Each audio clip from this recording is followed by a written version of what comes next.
11 o'clock is the David Likes appeal of the interpretive action sheet. Please forgive me. I didn't hear it. This time. I forgive me.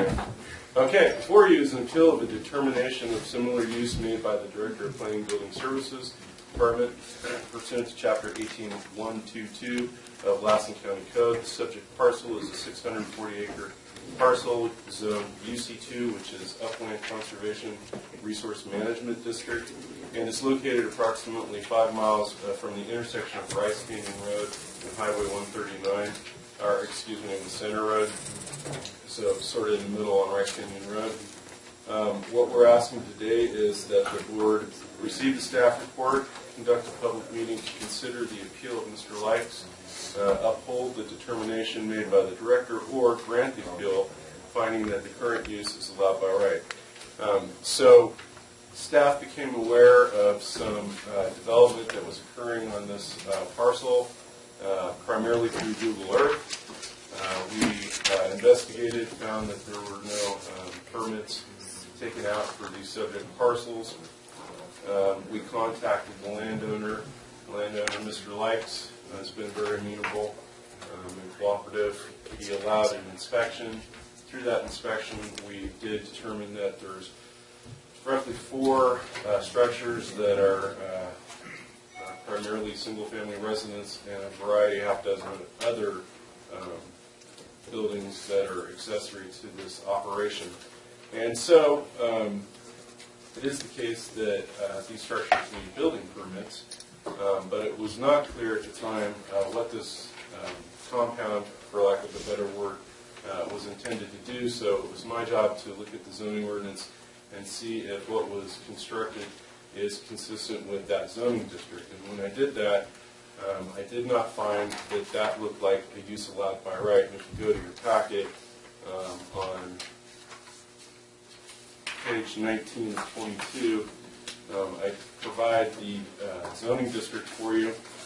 And when you go to 18.69.030, uses allowed by right, it goes through, it talks about you can have one single family dwelling, you can have airstrips, and you can have, and this would have been fine, number 5, hunting clubs and lodges and ski areas, but it's only in areas designated mountain resort in the general plan.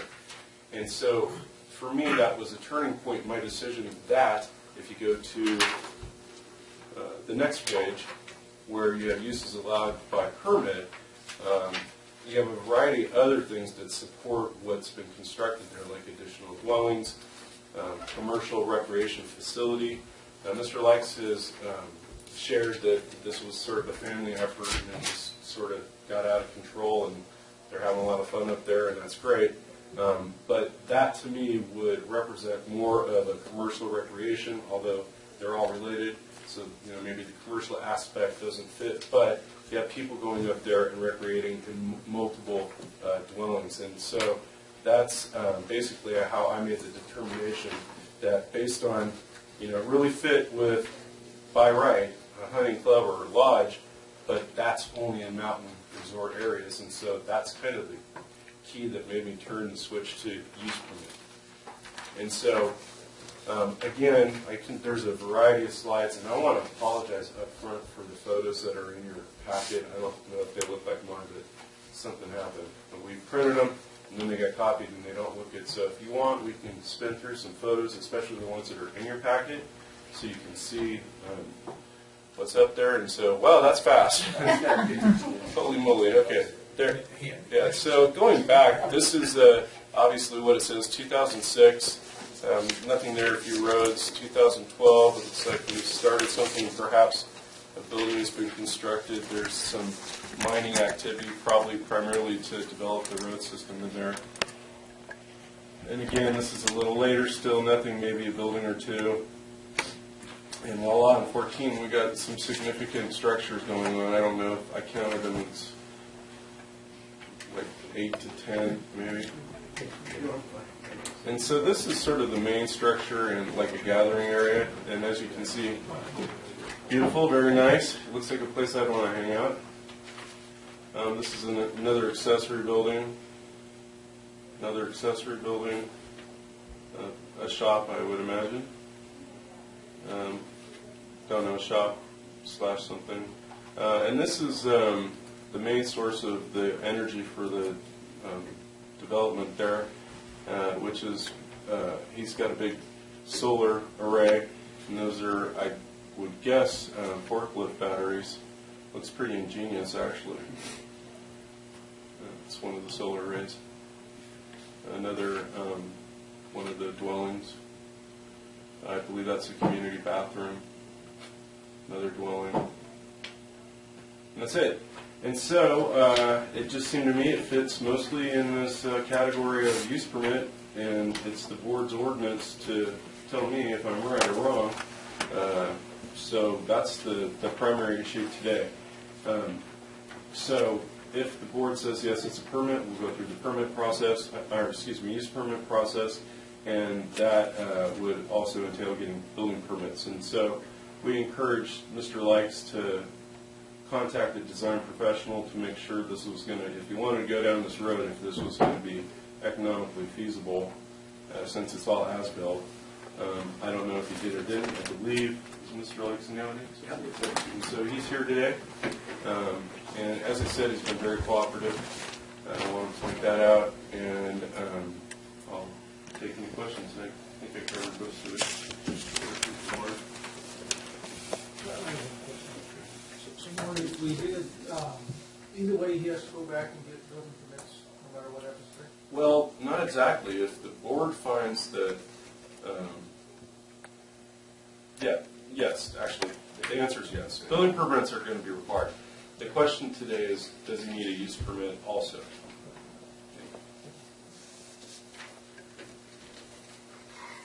Okay, you know what the question at this time is. So if he gets building permits and gets everything permitted up to code, why is it necessary to get a use permit? Because of the style of the buildings?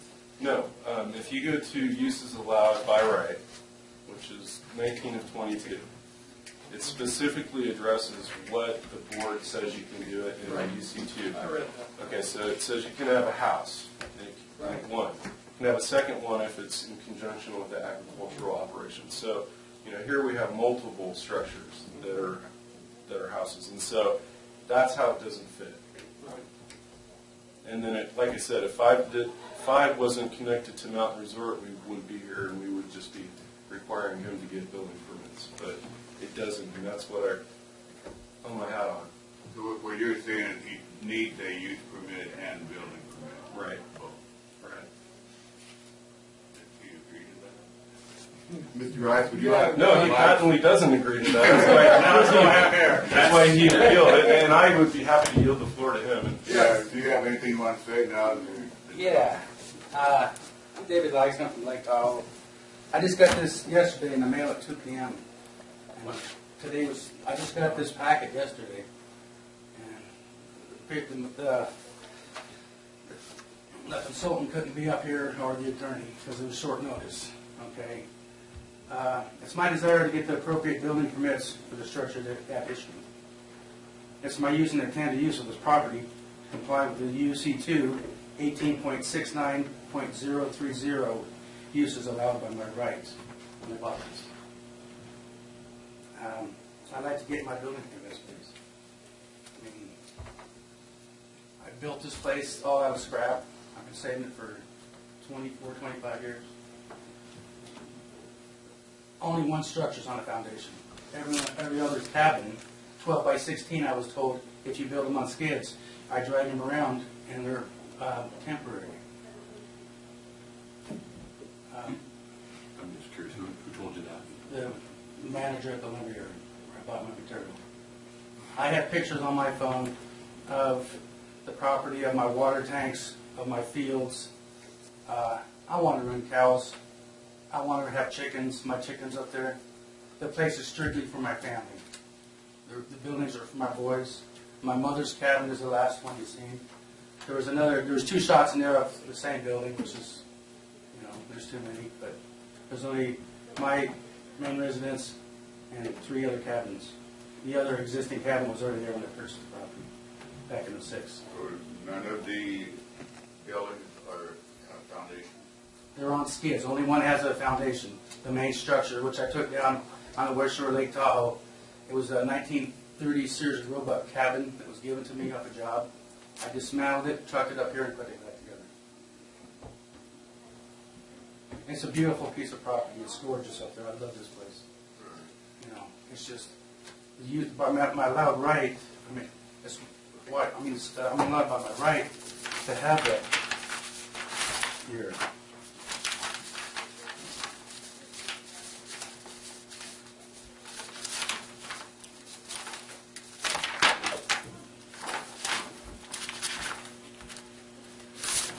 Just getting this thing yesterday was kind of tough, you know. Yeah, use is allowed by right. One single-family dwelling, farm buildings, and accessory buildings.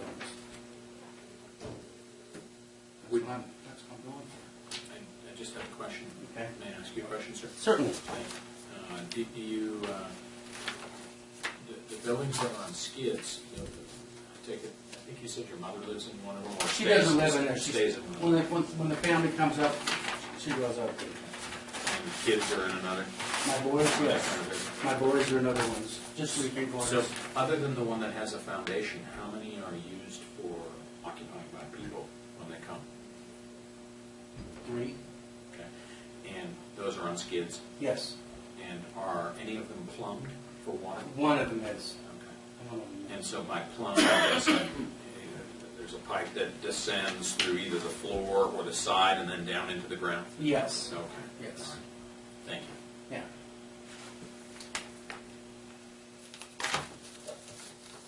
Question?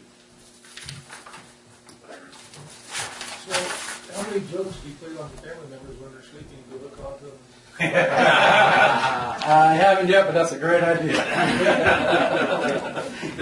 My next question is, I mean, why would you take the word, I mean, obviously from what you say, you're a contractor. Yeah. Why would you take the word of a man at the lumber yard instead of going straight to the county? I mean, obviously, as a contractor, you know the ins and outs of how to do things, and why didn't you come get the building permits Well- and check with the county and et cetera? I don't know really. I just believe the guy who built them on skids. They're temporary structures. You can move them. Well, you can move the one that's got plumbing in it. Well, I can't move that one because that one. I mean, I should have. I mean, I don't know how many times I've told them I'm sorry for what I've done. You know, I really regret what I've done, but it's a lot of hard work I've done. And I just eventually, this is about me my retirement home, so I can have my wife up here. My wife's a nurse from Reno, you know, and renowned. So if they ever were going down here, she could transfer. It's where I want to end up eventually. I mean, it's nicer. The climate's just right. Not getting a permit, I'm sorry for that. You know, I just want to square up with everybody and start. I mean, I pay my taxes on it. I just want to square up. What is there any regulations or anything on people living in houses that are on skids? I mean, can you? I'm not sure. If I can tell us something. This is the shouldn't first be. one for us. Well, you know, since I built these, my boys don't come up here because they say I work them too hard. I mean, this is the first one for us, and that's what we're all kind of moving slow here, trying to absorb what's going on. Since they're not permitted, they don't have a certificate of occupancy, Yeah, they need a foundation. That size building needs a foundation. So Basically, I don't know. they're illegal to let people stay in them homes. Somewhere along the lines, somebody said, "Hey, build it on skids and it's fine." I don't know when it happened. Maybe it was back, in the caveman days, but it's just not true, and that just perpetuates just itself. What are the size of these extra? 12 by 16. 12 by 16. Yeah. I know we have the 120 square foot rule where, 10 by 12 or whatever, and below doesn't require a building permit. So these. It doesn't, but it's not for human habitation, so that's the distinction. I mean, Can I ask a question? certainly. When did you acquire this parcel? 2006 when I bought this property. And when did you start building the first stuff? The first buildings on there? 2011 or 12, I believe. Okay. And When it got slow, I brought my guys up here. I understand. And you're a contractor I'm a general engineer. and licensed by the state? Yes. And I'm underground. I'm an underground guy. I do all underground. Okay, I almost misunderstood that. Be careful what you say that. No, you know what you have. Because there's a perception that you were underground on this one, in the sense that you didn't apply for anything until somebody come and knock on your door. It's just one of the things where you're in the hole deeper. I'm not sure. I'm a little bit not sure. But you're willing to pay. I'm willing to accept things right with you guys. I don't think I need permits for my cabins. If I have to get permits for the cabins, I could reduce the size of those. Or I could take the bed out and use those as outbuildings as the foreign ranch style. I mean, I'm willing to do that. But my little house is 20 by 30. It's from 1930s and it's beautiful. I mean, that place is beautiful. And how hard would it be to put a foundation on it? It already has a foundation. Oh, okay. So the other two don't have foundation. The others, 4 don't. 4, you know. They're one's a tough shed that's put together. It's just a shed, and then I just made it nice inside. I mean, I'm willing to cut them down or whatever we can do. I'll take the beds out, I'll redo the whole things inside. That's for the in-laws? Yes, yes. But I think I should pull them around first in the back.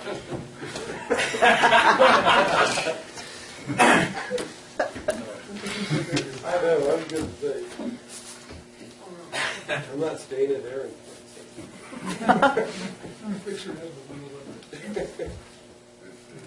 Is there was there a recommendation of the department? Yeah, that's why we're here. Yeah.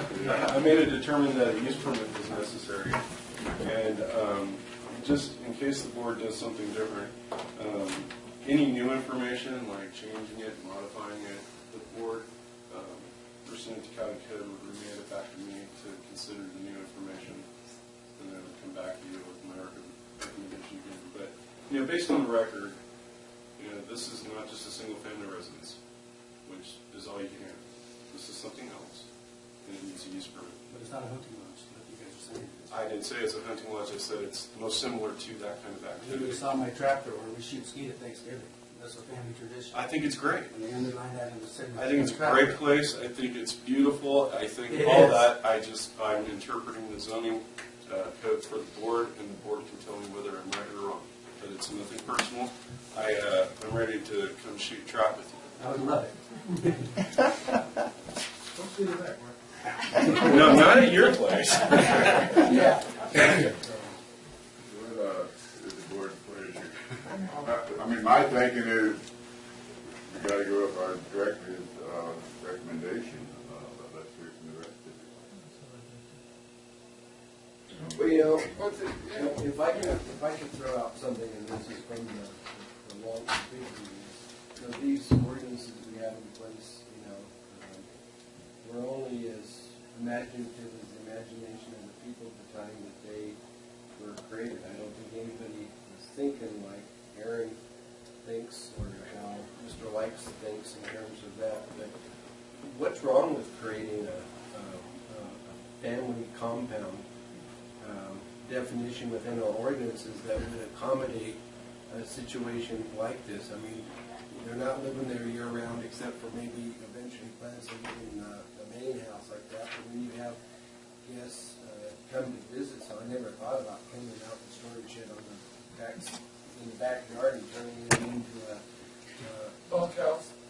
bunkhouse. That's basically what I think. But I'm saying though is that when you have the kind of acreage that you have here and stuff, and I think ultimately they need to have permits for doing that, but having the ability to think in like a compound, whether it's taking the hunting lodge type of thought. I mean, that's something that's obviously has been thought out before, but adapting that to kind of a modern family living style, because the idea that everybody has to be under the same roof, having a main house and then maybe having some, do that with motel units, and I mean you've got some of the old style motels, pre-1960. That's kind of, go down and look at the Apple Inn there on Main Street. You've got your little registration thing, and then they have all their little units and kind of scatter around it. I mean, that's not an uncommon thing, but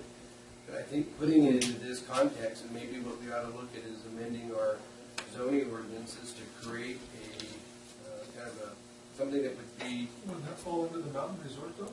Well, it wouldn't be a the mountain resort, that was put into the zoning ordinance back around 2000 to accommodate the vision of Dire Mountain. And I don't think we want this guy to do a Dire Mountain thing. I mean, that was, but I think something much more smaller scale that having, I mean, the way I characterize it is a family compound.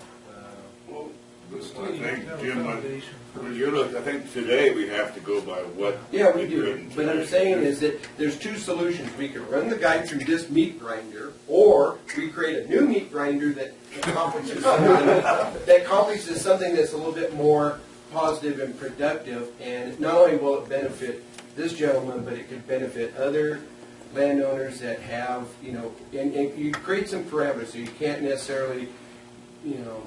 Well, it's like Tony was talking about when we were in this agritourism.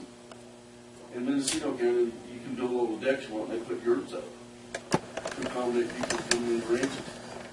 Same concept. Yeah.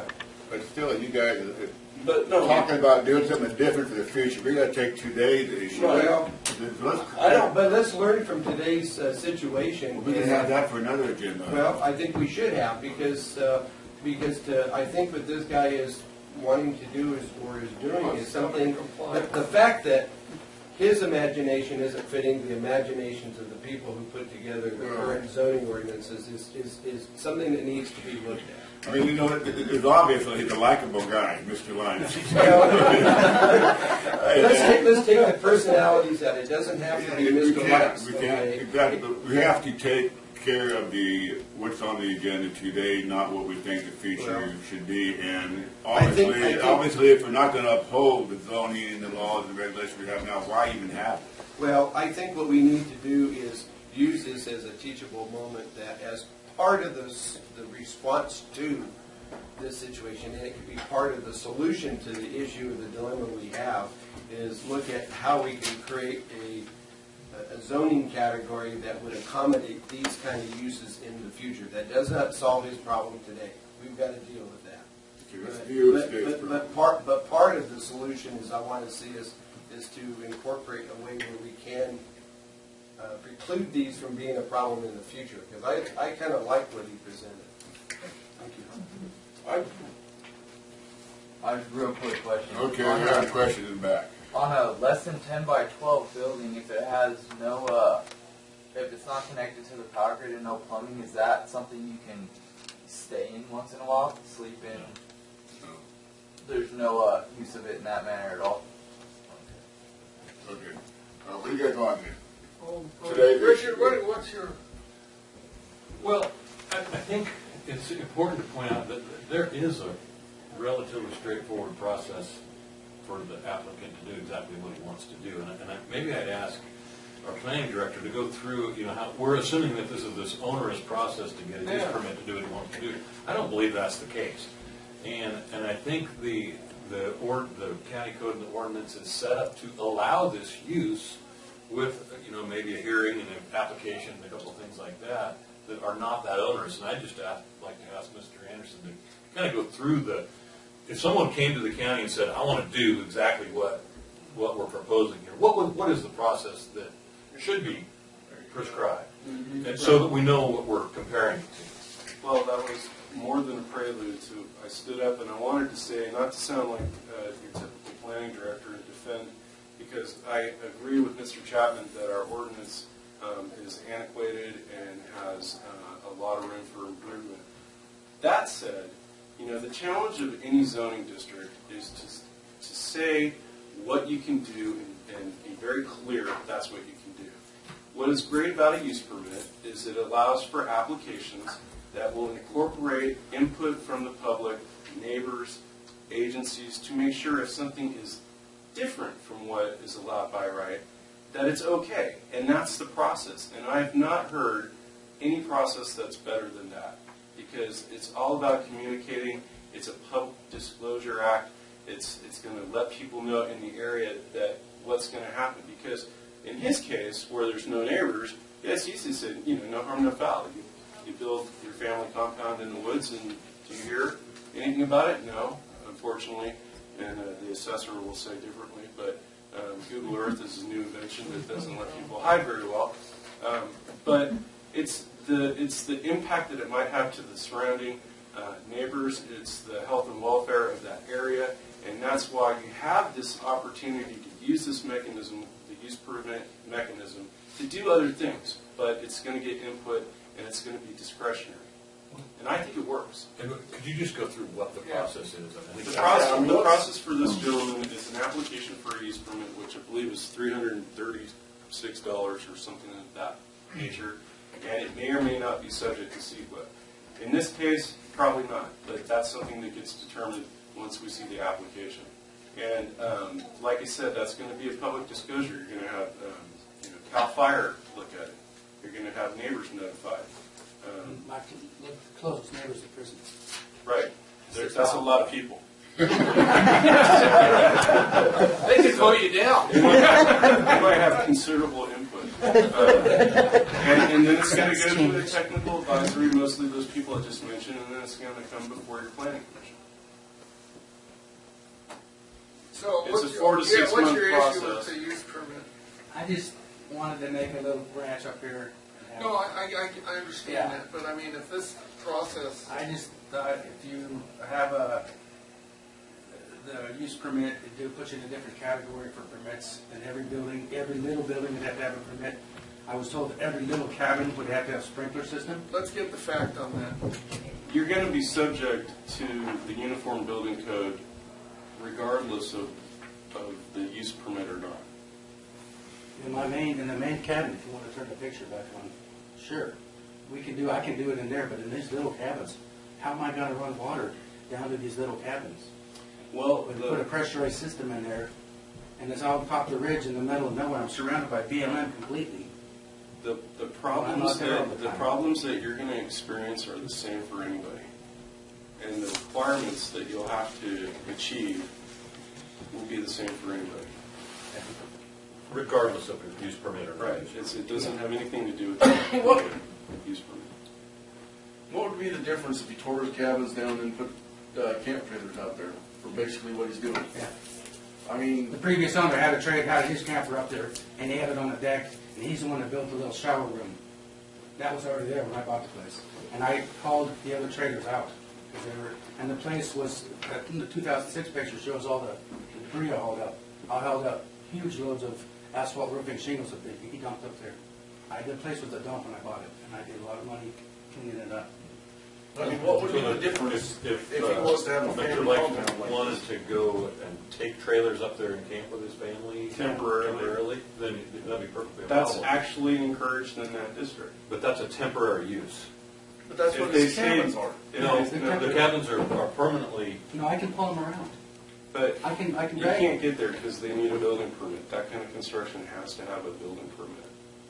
That's why I'm trying to be the agriculture, because I'm allowed multiple buildings with the one single dwelling.